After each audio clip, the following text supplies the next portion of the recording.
रामकृष्ण हरी. महाराज कसं आहे ना,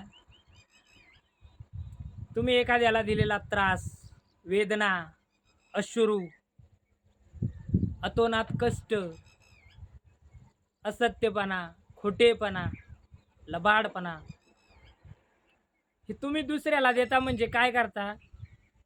हे तुम्ही स्वतःलाच देता. तुकाराम महाराज एका ठिकाणी सांगतात अभंगात, एकाच देहाचे अवयव सुख दुःख जीव भोग पावे.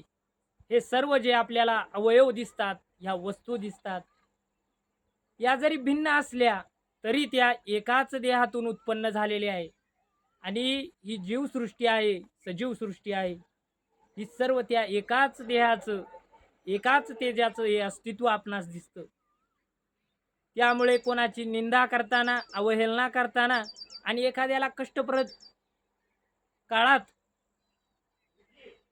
चुकीचं त्याच्यासोबत वागणं हे फार दुर्दैवी असतं मित्रांनो. आणि प्रत्येकाची वेळ ही थांबून राहत नाही. रामकृष्ण हरी.